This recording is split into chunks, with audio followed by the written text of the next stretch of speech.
warahmatullahi wabarakatuh. Halo teman-teman, bagaimana kabarnya hari ini? Semoga teman-teman sehat selalu. Ya, ketemu lagi dengan Bu Lulu. Hari ini Bu Lulu mau bercerita tentang kisah Nabi Ibrahim dalam mengenal Tuhannya. Ya, begini ya teman-teman ceritanya. Nabi Ibrahim itu lahir di kota Babilonia. Kota Babilonia itu saat itu dikuasai oleh seorang raja yang bernama Raja Namrud. Siapa teman-teman? Raja Namrud. Suatu malam sang raja itu bermimpi. Mimpinya apa? Seorang raja itu akan dihancurkan oleh seorang anak laki-laki. Kemudian raja merasa takut dan was-was. Kemudian raja memerintahkan seluruh prajuritnya untuk membunuh semua anak-anak yang berjenis kelamin laki-laki. Berita itu terdengar oleh ayah Nabi Ibrahim. Ayah Nabi Ibrahim bernama Azar. Ayah Nabi Ibrahim membawa Nabi Ibrahim kecil ke dalam gua supaya terhindar dari kejaran Raja Namrud yang ingin membunuh anak laki-laki. Kemudian Nabi Ibrahim ditinggal di dalam gua sendirian. Kemudian ayahnya pulang. Supaya Nabi Ibrahim bisa bertahan hidup di dalam gua, Allah memberi keistimewaan kepada Nabi Ibrahim, yaitu setiap jari yang dihisap Nabi Ibrahim bisa mengeluarkan madu. Masya Allah ya teman-teman. Jadi Nabi Ibrahim tidak merasa kelaparan saat ada di dalam gua. Kemudian saat Nabi Ibrahim beranjak di usia remaja, Nabi Ibrahim ingin mengetahui siapa ya Tuhannya itu, karena selama ini dia tinggal di gua.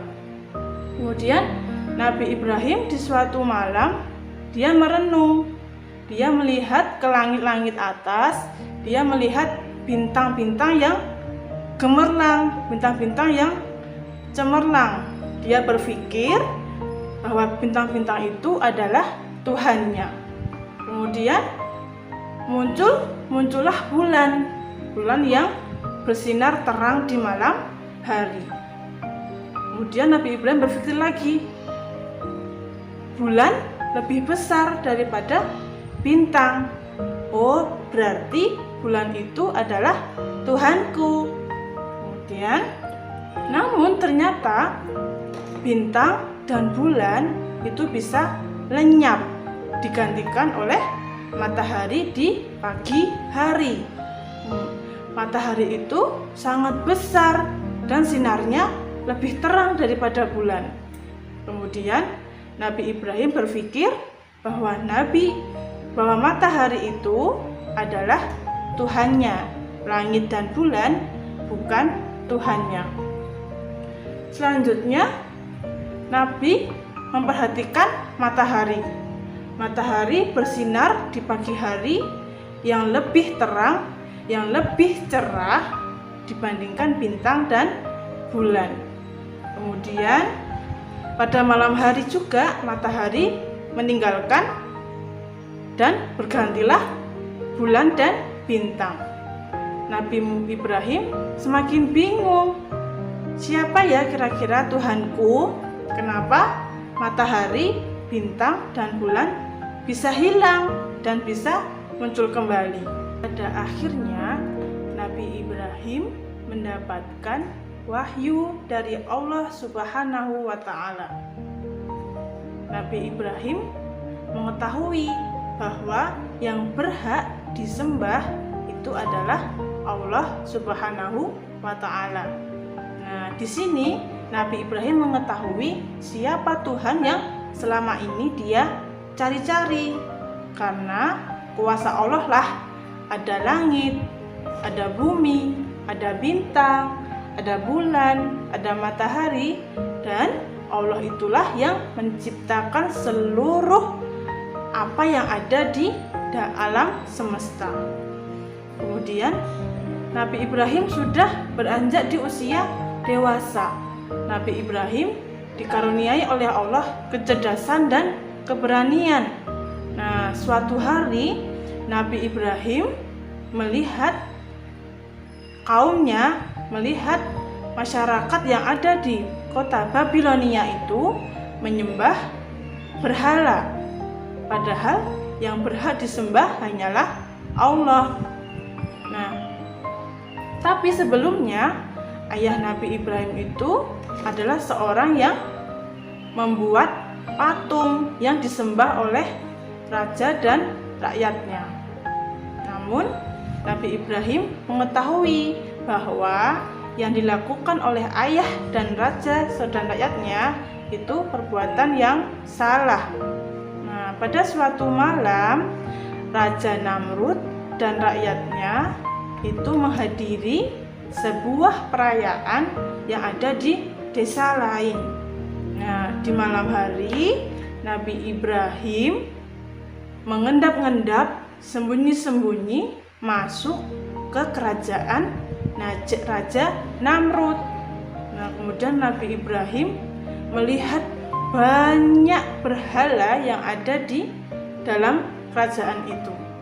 Kemudian Nabi Ibrahim berpikir bahwa dia akan menghancurkan semua berhala yang disembah oleh rakyat dan rajanya.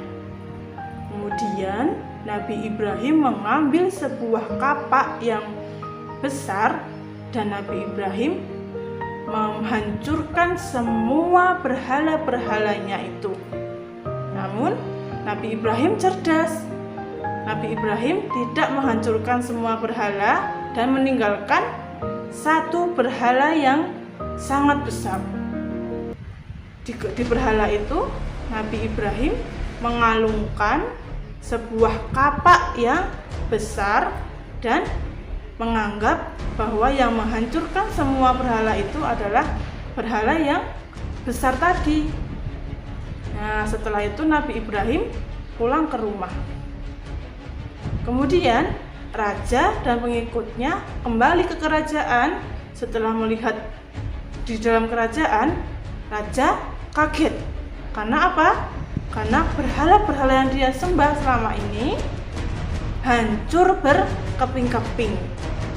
Hanya ada satu berhala yang masih utuh. Kemudian raja menebak bahwa inilah perbuatan Nabi Ibrahim, karena hanya Nabi Ibrahim yang tidak ikut di perayaan tadi. Kemudian raja menyuruh prajuritnya untuk memanggil Nabi Ibrahim ke rumah.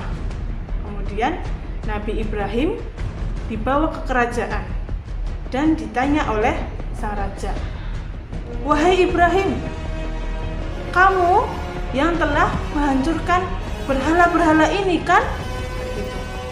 Nabi Ibrahim menjawab, "Bukan aku yang menghancurkan, tetapi lihatlah berhala yang besar itu. Berhala itu membawa sebuah kapak yang ada di kalungnya." Nah, kemudian Raja Namrud membantah, "Tidak mungkin, berhala itu tidak bisa bergerak. Berhala itu benda mati. Dia tidak mungkin menghancurkan berhala-berhala yang lain dengan kapak itu." Nah, kemudian Nabi Ibrahim menjawab, "Maka dari itu, wahai raja, bahwa selama ini yang engkau sembah itu adalah salah. Engkau harusnya menyembah Allah, bukan berhala."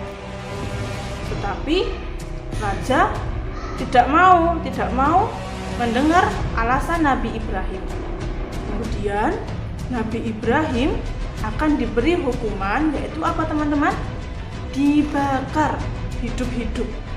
Nah, ketika hukuman itu telah tiba, raja dan prajuritnya sudah menyiapkan kayu-kayu bakar yang dikumpulkan di tempat yang nanti akan dihukumnya Nabi Ibrahim. Kemudian setelah kayu-kayu terbakar itu dikumpulkan, dinyalakanlah api dan Nabi Ibrahim masuk ke dalam kumpulan kayu-kayu bakar tadi. Tapi apa teman-teman yang terjadi? Saat kayu-kayu itu sudah terbakar, Nabi berdoa kepada Allah. Doa apa teman-teman? Nabi berdoa supaya api-api yang terbakar itu dijadikan dingin sama Allah. Nah, setelah Nabi Ibrahim di dalam bakaran api tadi, akhirnya Nabi Ibrahim keluar dari kayu-kayu tadi dengan keadaan selamat. Nabi Ibrahim tidak terbakar, badannya tidak gosong teman-teman, masih utuh, tidak terluka.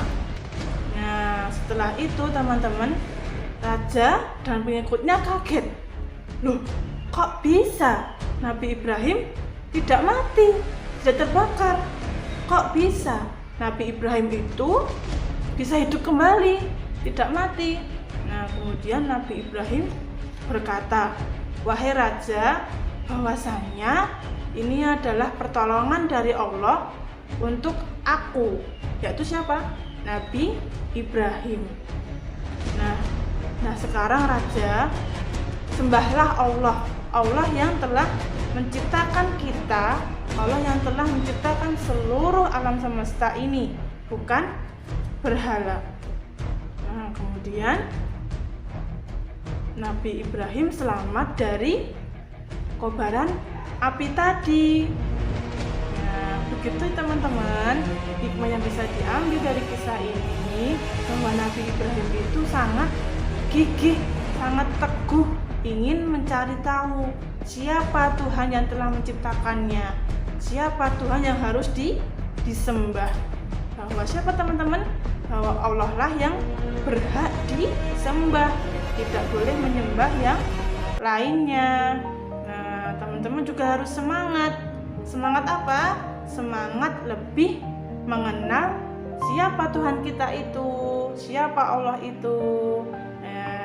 Teman-teman harus semangat dan harus bangga menjadi apa? Menjadi anak Islam. Sekian teman-teman, semoga cerita tadi bermanfaat. Sampai ketemu lagi di lain waktu. Wassalamualaikum warahmatullahi